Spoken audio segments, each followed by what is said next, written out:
सभी को मेरे नमस्ते। 3 खबरें हैं सबसे इम्पॉर्टेंट आज इसी वक्त के लिए, जो आपको अपने एक एक परिजन, एक एक जानकार, एक एक संबंधी तक पहुंचानी है। और इसलिए ज़रूरी है क्योंकि आपको सरकारें नहीं बताएंगी, आपको मतलब मेन स्ट्रीम मीडिया आपको नहीं बताएगा। कहीं पैनिक ना हो जाए और कहीं पे खेल इनका समझ में ना आ जाए, लेकिन ये खेल मैं आपको पहले से बता रहा हूँ।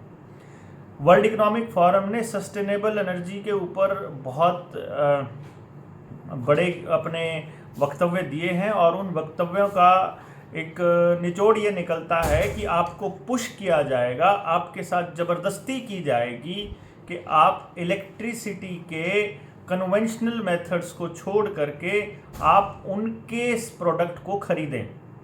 इसीलिए गौतम अडानी अरसे से विंड मिल और सोलर इक्विपमेंट पे काम कर रहा है। टेस्ला इलेक्ट्रिक कारें लेकर के आ रहा है, इलेक्ट्रिक बाइक्स लेके आ चुके हैं। तो अब आपको ज़बरदस्ती अगर ये चीज़ें बेचनी हैं तो उसके लिए प्रयास शुरू हो चुके हैं। षड्यंत्र का पहला हिस्सा ये है कि जिस प्रकार से आपको दवाइयाँ बेचने के लिए और आपके पैसे खर्च करने के लिए, आपको बर्बाद करने के लिए इन लोगों ने लॉकडाउन लगाया था, उसी प्रकार से अभी आपका बिजली फेलियर होने वाला है। एबीपी ने ये न्यूज़ शेयर की थी और एक अखबार में छपी थी, बाकी अखबारों में शायद नहीं छपी थी, लेकिन आप गूगल करेंगे तो आपको आइडिया हो जाएगा कि भारत सरकार के जो ऊर्जा संयंत्र हैं वो ये कह रहे हैं कि हमारे पास केवल 3 दिन का कोयला बचा हुआ है और 3 दिन बिजली बन सकती है देश के अंदर। हालांकि हाइड्रो पावर्स चल रहे हैं, पानी के जो संयंत्र हैं वो चल रहे हैं, लेकिन कोयले वाले बंद करने का प्लान चल रहा है, क्योंकि कोयले की खानें इनको अपने लिए चाहिए, इनको अपना हीरो की खदान वहाँ खोलनी है। और बड़े बड़े उद्योगपतियों की नज़र उन खदानों के ऊपर हैं और जंगलों के ऊपर हैं बाकायदा। तो मैं आपको पहले इसलिए बता रहा हूँ कि हो सकता है 3 दिन के बाद बिजली इलेक्ट्रिसिटी फेलियर हो जाए और आपको मजबूरी में सोलर पैनल्स की तरफ जाना पड़े। तो सरकार आपके साथ ज़बरदस्ती करेगी, और ये ज़बरदस्ती आपको मंजूर है तो ये भी उस एक्सपेरिमेंट का एक हिस्सा हो जाएगा कि आप उनके काबू में हैं। आप बोल ही नहीं सकते, आपकी इतनी हिम्मत ही नहीं है कि आप सरकारों को ये बता सकें कि मालिक आप हो, वो नहीं। पहले ही पुरानी गाड़ियों को स्क्रैप में लेकर जाने का कानून आ चुका है।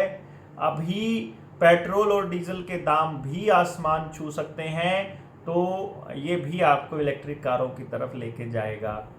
यानी कि सस्टेनेबल एनर्जी का जो गेम प्लान है वो इनका सिरे चढ़ रहा है, और आप मूक दर्शक बने इनको देखे जा रहे हो। टेलीविजन पर बकवास चलती रहेगी, असली खबरें आपके काम की नहीं होंगी। आप देख रहे हो लखीमपुर खीरी में बीजेपी के नेता के बेटे ने गोली मारकर और गाड़ी चढ़ाकर 6 किसानों को मार दिया है, लेकिन पोस्टमार्टम की रिपोर्ट भी के अंदर भी घपला होगा, लीपापोती करी जाएगी और टेलीविजन पर चलेगा शाहरुख खान का बेटा। शाहरुख खान के बेटे के पास ड्रग्स भी नहीं मिली थी तो भी सारा दिन चर्चा का विषय है, और उसके पुराने सारे के सारे बयान भी चर्चा का विषय हैं। लेकिन जब 3000 किलो ड्रग्स गौतम अडानी के पोर्ट पर मिलती है तब उस पर चर्चाएं नहीं होती हैं। यहां से आपको समझ जाना चाहिए कि ये खेल क्या चल रहा है। साथ ही साथ आपको पनीर टीके के साइड इफ़ेक्ट के बारे में लोग नहीं बताएंगे। तो आपने अगर खाया है, आपने अमृत प्याला अगर पी लिया है, तो उसके साइड इफ़ेक्ट के बारे में ये आपको नहीं बताएंगे। और उसके साइड इफ़ेक्ट अगर आते हैं तो उसकी कवरिंग फायर के लिए मैं आपको एक और खबर बता दूं कि एक नई खबर आई है कि वुहान से एक नया वायरस लीक हुआ है जिससे नपुंसक होने की खबरें आ रही हैं। तो आप समझ सकते हैं इसका सीधा सीधा लिंक किस चीज़ से है, आपकी जिंदगियां किस तरफ जा रही हैं, और आप चुपचाप ये देख रहे हैं। तो अगर आने वाले 3-4 दिनों के अंदर अघोषित कट लगने शुरू होते हैं, अगर वहां पर बिजली एकदम ब्लैकआउट हो जाता है कुछ टाइम के लिए पूरे देश के अंदर, ऐसा कुछ करके ये देखने वाले हैं और ये चेक करेंगे कि आप कितने पेशेंटली देखते हैं, आप बोलते हैं कि नहीं बोलते हैं। अगर बवाल खड़ा कर दिया, अगर ये वीडियो वायरल हो गई, अगर इनसे सवाल पूछने के लिए लोगों ने सोशल मीडिया के ऊपर लिखना शुरू कर दिया तो शायद ना लगे, वरना 3 दिन है, कोई ज़्यादा दिन की बात नहीं है। आपके सामने होंगे कि क्या होने वाला है। और चाइना से नपुंसक बनाने वाला टीका वायरस चल पड़ा है। आप कब बनते हैं ये समय के साथ देखते जाइए।